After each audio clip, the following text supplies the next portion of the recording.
Bienvenidos, estimados estudiantes de la especialización en patología de la construcción de la Universidad de Santo Tomás, el primer claustro universitario de Colombia. En esta introducción vamos a hablar de las afectaciones que se pueden tener en las patologías presentes del concreto y cómo éstas pueden derivar en daños severos tras un evento sísmico o acciones extremas que consideramos dentro de nuestros cálculos y nuestros diseños para la construcción en las estructuras de concreto. Vamos a hablar del concreto, el concreto reforzado, el concreto sin adición de refuerzo, que puede tener patologías a partir de sus mecanismos de deterioro, de acciones físicas, mecánicas, químicas o biológicas, o a partir del deterioro de las armaduras en cuanto a la corrosión o quizás ataque por ácidos, que finalmente esto va a derivar en un comportamiento inadecuado para eh, ante eventos sísmicos, ante acciones de viento, cargas dinámicas, porque puede afectar su resistencia y asimismo, entonces la seguridad de la estructura puede afectar su rigidez y puede verse comprometida su funcionalidad en función de afectar la rigidez del elemento estructural. Podemos afectar también la permeabilidad y con esto la hermeticidad del mismo. Y por condiciones superficiales podemos estar afectando la apariencia, la estética, el aspecto que puede llegar a tener el concreto, lo que deriva en una vulnerabilidad en los elementos construidos en concreto y concreto reforzado. Hablaremos un poco de historia a partir de cómo este albañil José Daspe se ingenió la fórmula que patentó para lo que hoy conocemos como concreto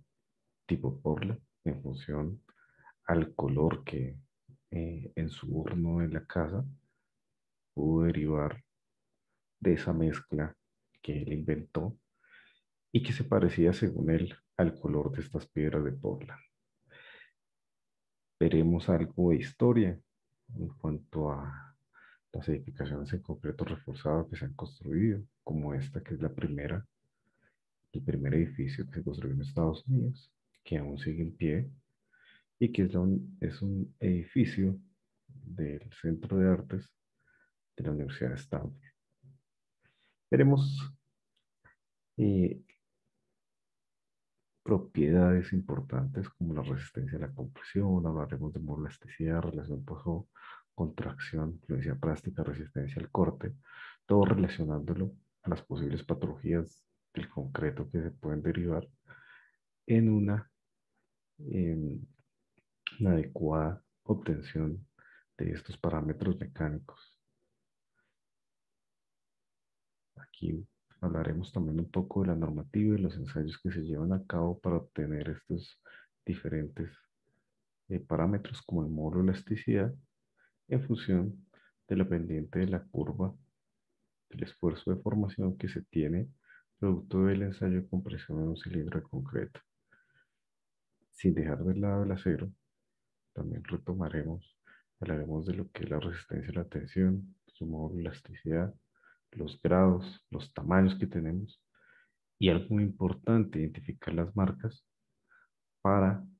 tener correspondencia entre los planos, entre el diseño y lo que se está construyendo en obra. Y repasaremos seguramente la gráfica de esfuerzo de formación tan importante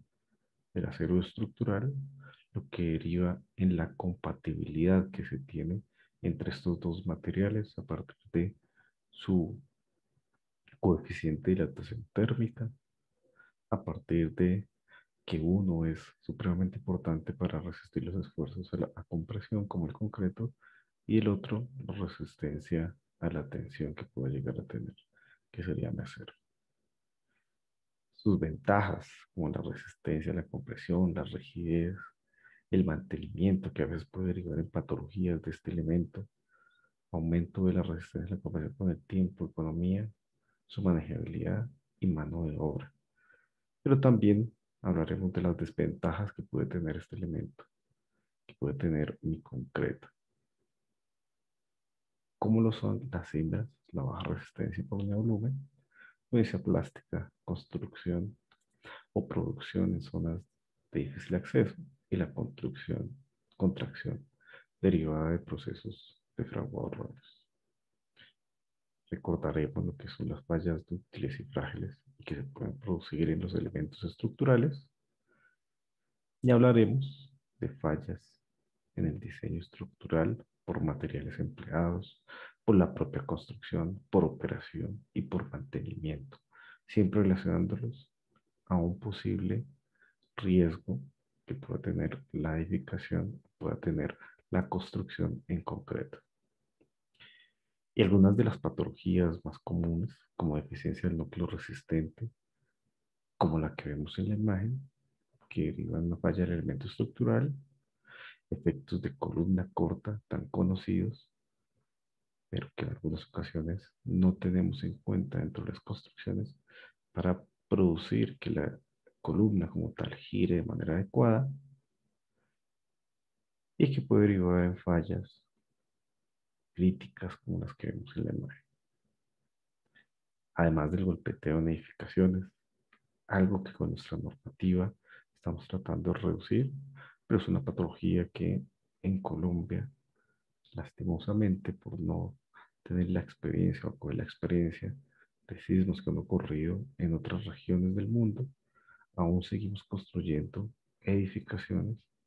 que están supremamente pegadas a las otras y que puede derivar tras un evento sísmico en catástrofes como la que estamos viendo acá. Pérdida prácticamente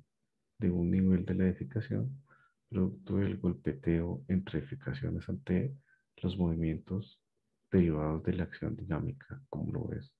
un evento sísmico. Y en general hablaremos de todas las patologías o de las patologías más comunes que se pueden tener en edificaciones de concreto reforzado. Este es un pequeño abrebocas para lo que veremos en nuestro curso. Espero sea de su agrado y nuevamente bienvenido estudiante en la especialización de patología de la construcción de esta prestigiosa Universidad Santo Tomás. Pronto nos veremos en clases.